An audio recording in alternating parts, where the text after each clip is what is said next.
Hipertensão na gravidez. Nós vamos falar sobre síndromes hipertensivas, porque quando a gente fala de hipertensão, na verdade a gente não está falando só de hipertensão arterial crônica, que é aquela que a mulher já é hipertensa e engravida. A gente vai falar sobre outros tipos de hipertensão na gravidez. Bom, então primeiro eu já falei, hipertensão crônica, aquela mulher que já era hipertensa, ou essa hipertensão, ela é diagnosticada até 20 semanas de gestação. Como é que a gente diagnostica uma hipertensão na gravidez? Por medida de pressão arterial. Quando você tem uma medida de 140 por 90 no intervalo de pelo menos 4 horas, outra medida de 140 por 90 ou mais, essa mulher ela tem uma síndrome hipertensiva. Agora, se você tem uma medida, por exemplo, de 160 por 110, a gente não precisa de um intervalo de 4 horas para fazer o diagnóstico. Um intervalo de minutos, confirmar essa medida de pressão. Ok, estamos diante de uma mulher com uma síndrome hipertensiva. Se esse diagnóstico, como eu falei para vocês, foi antes de 20 semanas, ela é uma hipertensa crônica. Agora uma coisa, gente, muita gente acha que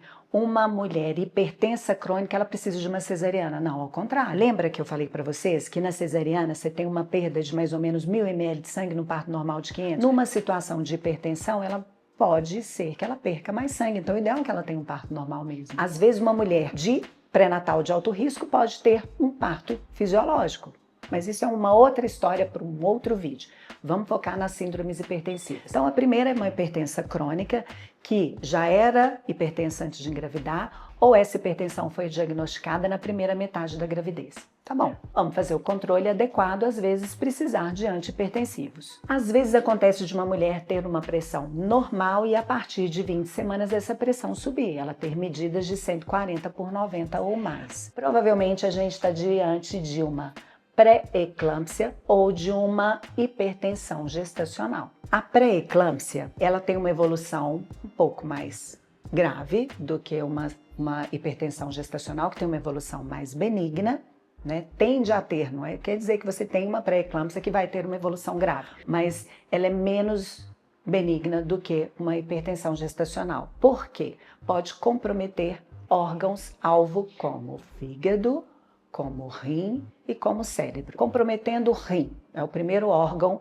ela tem proteinúria, tem perda de uma quantidade maior de proteína pela urina. Esse é o ponto diagnóstico para a gente falar que é uma pré-eclâmpsia e não é uma hipertensão gestacional. Mas às vezes a mulher tem uma pré-eclâmpsia que ainda não teve uma perda significativa de proteína pela urina. Então, ter um exame de proteinúria positivo, uma perda significativa de proteína na urina, é uma pré-eclâmpsia. Se não tem, ainda pode ser que seja uma pré-eclâmpsia. Mas enfim, na hipertensão gestacional não tem comprometimento de rim, nem de fígado, nem cerebral, normalmente. Agora tem um outro caso que se chama eclâmpsia. A eclâmpsia é quando uma mulher com uma pré-eclâmpsia tem convulsão, quer dizer, ela teve um comprometimento cerebral na vigência de uma pré-eclâmpsia. É uma situação muito mais grave. E tem uma situação que tem comprometimento hepático, fígado, chama HELP síndrome. Também é uma evolução, é um critério de gravidade de uma pré-eclâmpsia. Então é isso, a gente tem das síndromes hipertensivas, uma hipertensão arterial crônica, que a mulher é sabidamente hipertensa e engravida, ou essa hipertensão é diagnosticada na primeira metade. Na segunda metade da gravidez, ela pode ter uma hipertensão gestacional, que é uma evolução super benigna, porque não compromete órgãos como fígado,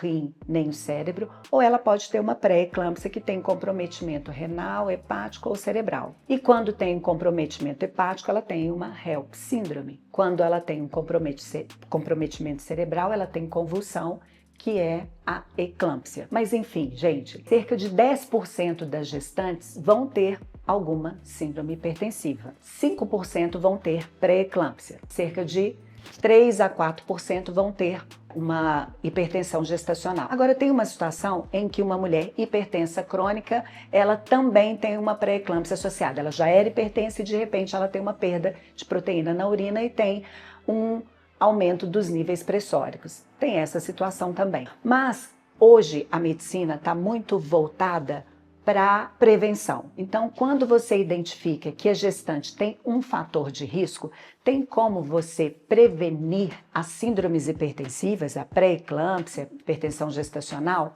com o uso de AS e cálcio nas populações que têm uma baixa ingesta de cálcio. A dose do AS é 100 a 150, estudos mostram que a dose de 150 ela é mais eficaz, e o cálcio a gente faz uma suplementação. Agora, quais são os fatores de risco? Bom, eu vou falar alguns. Se a mulher já é hipertensa, ela tem indicação de usar AS e cálcio. Se a mulher é nefropata, ela tem indicação. Se ela já teve no passado uma pré-eclâmpsia, ela tem indicação de usar, de fazer a prevenção. Se por acaso ela tem um diabetes prévio, ela também tem indicação. A gente não conta o gestacional, mas a gente conta o diabetes prévio. Agora, tem outras situações em que ela tem um fator de risco moderado, mas 2, aí indica você fazer a profilaxia com a AS. Por exemplo, se ela tem mãe ou irmã que tiveram pré-eclâmpsia e ela é uma primigesta. Então, a primeira gravidez é mãe ou irmã que tiveram pré-eclâmpsia, obesidade, raça negra, baixo nível socioeconômico. Então, quando tem 2 fatores associados, ela tem indicação de usar AS e cálcio para prevenir uma pré-eclâmpsia. Outra coisa, fertilizações in vitro, né, FIV, e gemelar, também são critérios de alto risco. E o que causa pré-eclâmpsia, assim, ainda não está bem esclarecido, mas a gente sabe, tem estudos mostrando que às vezes é uma placentação inadequada, né? Por isso que a gente tem que entrar com a AS antes de 16 semanas, porque é com 16 semanas, no máximo 18, que vai acontecer a segunda onda de invasão da placenta ali na musculatura uterina. Quando não ocorre essa invasão de forma adequada, aí ela pode estar predisposta a ter pré-eclâmpsia. Por isso que muitas vezes alguns chamam pré-eclâmpsia de uma doença placentária, que tem a ver com essa implantação da placenta no útero. Se você é hipertensa, pode engravidar? Claro, é só fazer o controle adequado. É uma gestação de alto risco, mas você pode ter um parto de baixo risco. E qual que é o tratamento, por exemplo, de uma pré-eclâmpsia? Interromper a gestação, mas tem um momento certo para interromper a gestação. A maioria das síndromes hipertensivas não vai chegar a 40 semanas, talvez vai ser indicado uma interrupção antecipada. Mas essa interrupção não precisa e não deve ser uma cesariana. São casos muito específicos que vão para cesariana. Pode ser uma indução. E para induzir o parto, a gente pode utilizar de recursos durante o pré-natal mesmo, né? Não tem um nível de evidência científica, mas a gente acha que pode ajudar. Óleo de prímula, descolar a membrana no exame de toque, acupuntura, enfim. Converse com seu médico, mas lembre-se, uma pré-eclâmpsia, uma síndrome hipertensiva, você tem uma gravidez de alto risco, mas você pode ter um parto normal, você pode ter um parto evoluindo de uma maneira fisiológica, induzido ou natural. Você é hipertensa? Tem algum fator de risco para a síndrome hipertensiva? Comente. E se tiver alguma dúvida, pode me perguntar, estou às ordens para responder. Na próxima semana estaremos com outro vídeo sobre o outro assunto. Meu nome é Gisele Maciel, sou médica obstetra aqui em Belo Horizonte e agradeço demais a presença de vocês.